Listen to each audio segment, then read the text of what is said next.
আসসালামু আলাইকুম। সংবাদে আপনাদের সবাইকে স্বাগত জানাচ্ছি। আমি ফিরোজ তোহা। শুরুতেই আরবে কেবলস সংবাদ শিরোনাম। আন্তর্জাতিক বাংলা সংবাদে আপনাকে স্বাগত। শুরুতেই সংবাদ শিরোনাম, এরপর বিস্তারিত। প্রথমেই জানাব, আরব আমিরাতে ব্যালিস্টিক ক্ষেপণাস্ত্র হামলা চালালো ইরান। সংযুক্ত আরব আমিরাত বা ইউএর দিকে ইরান থেকে ভয়াবহ ব্যালিস্টিক ক্ষেপণাস্ত্র হামলা চালানো হয়েছে বলে জানিয়েছে দেশটির প্রতিরক্ষা মন্ত্রণালয়। এরই মধ্যে আমিরাতের আঞ্চলিক জলসীমার বাইরে এবং অন্যটি জলসীমার ভেতরে গিয়ে পড়েছে বলে জানা গেছে। অবস্থায় আমিরাতের ইন্ডাস্ট্রিয়াল এলাকায় আগুন লাগার ঘটনা ঘটেছে এবং বিমানবন্দর ক্ষতিগ্রস্ত হয়েছে। এরপর জানাবো, সিরিয়ায় ইসরায়েলের মুহুর্মুহুর হামলাকে কেন্দ্র করে ইসরায়েলের সঙ্গে তুরস্কের নতুন উত্তেজনা। সিরিয়ায় ইসরায়েলি হামলাকে কেন্দ্র করে তুরস্কের সঙ্গে উত্তেজনা আরও বাড়তে পারে বলে সতর্ক করেছেন সিরিয়া বিষয়ক মার্কিন বিশেষ দূত থমাস বারাক। আজ রয়টার্সকে দেয়া এক সাক্ষাৎকারে তিনি বলেন, সিরিয়ার কোনো সামরিক ঘাঁটিতে এই ধরনের হামলা হলে সেটাকে তুরস্কের সামরিক উপস্থিতি আরও বাড়তে পারে। এর আগে আবু আল দোহর বিমান ঘাঁটিতে ইসরায়েলি বাহিনী হামলা চালিয়েছে। বর্তমান সময়ে সিরিয়ায় যে সরকার রয়েছে তিনি মূলত আমেরিকানপন্থী, তারপরও সিরিয়ায় ব্যাপক হামলা শুরু করেছে এই ইসরায়েলি বাহিনীরা। এদিকে ইরানি হামলায় যেভাবে ক্ষতিগ্রস্ত হল মার্কিন বিমানবাহী রণতরী ইউএসএস আব্রাহাম লিঙ্কন, ইরানের সঙ্গে চলমান যুদ্ধে সরাসরি ক্ষেপণাস্ত্রের আঘাতে নয় বরং গুরুত্বপূর্ণ ব্যবস্থা ধ্বংস হওয়ার সমস্যায় পড়েছে মার্কিন বিমানবাহী রণতরী ইউএসএস আব্রাহাম লিঙ্কন বলে দাবি করেছে যুক্তরাষ্ট্র। তবে ইরান বলছে সরাসরি তাদের ড্রোন ও ক্ষেপণাস্ত্র হামলায় ক্ষতিগ্রস্ত হয়েছে এই বিমানবাহী রণতরী। এদিকে সিরিয়ায় ইসরায়েলি হামলার তীব্র নিন্দা জানালো পাকিস্তান। সিরিয়ার উত্তর পশ্চিম অঞ্চলে ইদলিব প্রদেশে ইসরায়েলি বাহিনীর বিমান হামলার তীব্র নিন্দা জানিয়েছে পাকিস্তান। দেশটি পররাষ্ট্র মন্ত্রণালয়ের এক বিবৃতিতে হামলাটিকে উস্কানিমূলক ও আন্তর্জাতিক আইনের সুস্পষ্ট লঙ্ঘন হিসেবে উল্লেখ করা হয়েছে। জানা গেছে যে বর্তমান সময়ে সিরিয়ার যে নতুন সরকার এসেছে তারা মূলত আমেরিকানপন্থী বা সৌদিপন্থী হওয়ার পরও মূলত জায়নবাদী সন্ত্রাসীরা তারা এখনও সিরিয়ায় বিমানবন্দরে হামলা চালিয়েছে। এই ঘটনায় তুরস্কের সঙ্গে নতুন উত্তেজনার সৃষ্টি হয়েছে। নতুন করে আবার সিরিয়া তুরস্কের যৌথভাবে যুদ্ধে জড়িয়ে পড়তে পারে ইসরায়েলের সঙ্গে। অবস্থায় যুক্তরাষ্ট্র কঠোর হুঁশিয়ারি দিয়েছে বলে জানা গেছে। এবং সর্বশেষ জানাবো, দীপু মনির প্যারোলে মুক্তির সময় নির্ধারণ করা হয়েছে। সমাজ কল্যাণমন্ত্রী ডক্টর দীপু মনি বৃহস্পতিবার 20 আগস্ট সকাল 6টা থেকে সন্ধ্যা 6টা পর্যন্ত 12 ঘন্টার জন্য তিনি প্যারোলে মুক্তি পেয়েছেন। বিষয়টি নিশ্চিত করেছেন ডক্টর দীপু মনির আইনজীবী গাজী ফয়সাল ইসলাম। তিনি জানান যে দুপুর 12টার দিকে দীপু মনির মেয়ে তিনি তানি দীপাবলি নেওয়াজ মায়ের সঙ্গে দেখা করতে মুন্সিগঞ্জ জেলা কারাগারে প্রবেশ করেন। পরে কারাগার থেকে বের হয়ে মায়ের প্যারোলে মুক্তির আবেদন নিয়ে মুন্সিগঞ্জ জেলা প্রশাসকের কার্যালয়ে যান। সেখানে অতিরিক্ত জেলা প্রশাসক রেজাউল করিমের কাছে আবেদনপত্র জমা দেন তিনি।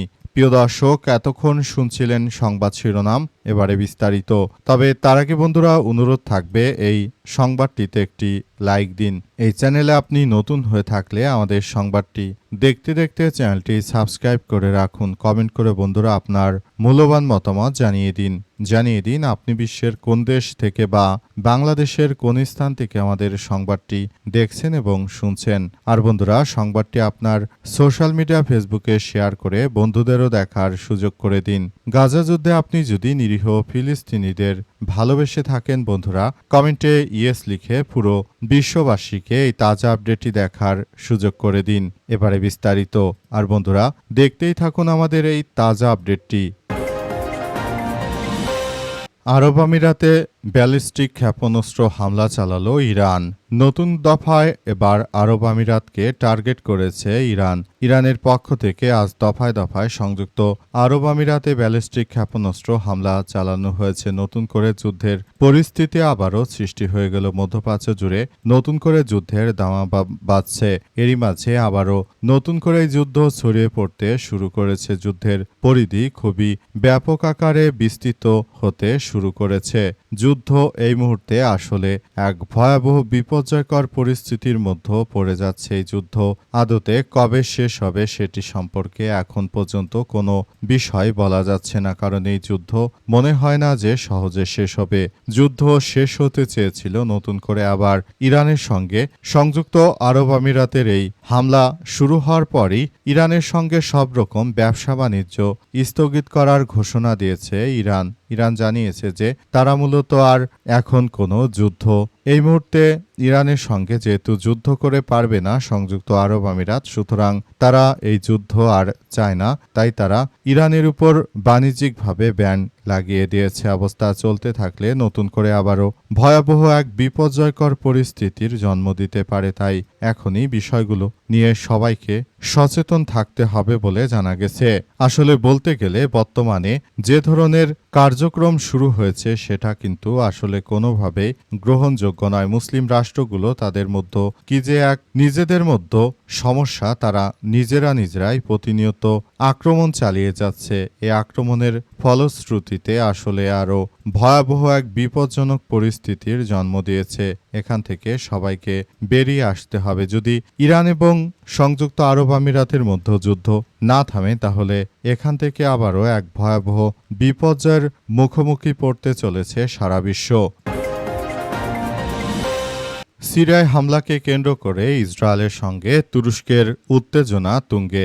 সিরিয়ায় ইসরায়েলি হামলাকে কেন্দ্র করে তুরস্কের সঙ্গে উত্তেজনা আরও বাড়তে পারে বলে সতর্ক করেছে সিরিয়া বিষয়ক মার্কিন বিশেষ দূত থমাস বারাকাজ। রয়টার্সকে দেয়া এক সাক্ষাৎকারে তিনি বলেন, সিরিয়ায় কোনো সামরিক ঘাঁটিতে এই ধরনের হামলা হলে তুরস্ক বসে থাকবে না, তুরস্ক আরও উপস্থিতি জানান দেবে। তবে মার্কিন যুক্তরাষ্ট্র এবং বর্তমান যিনি সিরিয়ার প্রেসিডেন্ট রয়েছেন আহমেদ আল সারা, তিনি মূলত নতুন করে আমেরিকানপন্থী হওয়াতে আমেরিকা কিন্তু সমস্ত বাধ্যবাধকতার জায়গা থেকে সিরিয়ার নাম কেটে দিয়েছে। অর্থাৎ সিরিয়া কিন্তু এখন আসলে আগের মতো কোনো অবস্থানে নেই। সিরিয়া মূলত এখন পুরোপুরি আমেরিকার পন্থী একজন সরকার। তারপরও দখলদারেরা এখনও কেন সিরিয়ার উপর এই ধরনের আক্রমণ অব্যাহত রেখেছে সে বিষয়টি আসলে বলা যাচ্ছে না। বিষয়টি সবার জন্য এক ভয়াবহ বিপর্যয়কর পরিস্থিতির জন্ম দিয়েছে। অবস্থা যদি চলতে থাকে তাহলে ভবিষ্যতে আরও এক ভয়াবহ বিপর্যয়কর পরিণতি অপেক্ষা করছে। মুসলিম এবং আবারও দখলদারদের বিরুদ্ধে নতুন করে যুদ্ধের বৈরিতা আরও বাড়তে পারে। বর্তমান সময়ে সিরিয়াকে সব রকমের সহযোগিতা দিচ্ছে তুরস্ক, তারা সেনা থেকে শুরু করে সব রকমের সহযোগিতা চালাচ্ছে। তারপরও জায়নবাদীরা এই আক্রমণ অব্যাহত রাখার ফলে তুরস্ক এবার নড়ে চড়ে বসেছে। ইরান যুদ্ধে যেভাবে আক্রান্ত হয়েছে যুক্তরাষ্ট্রের বিমানবাহী রণতরী ইউএসএস আব্রাহাম লিঙ্কন।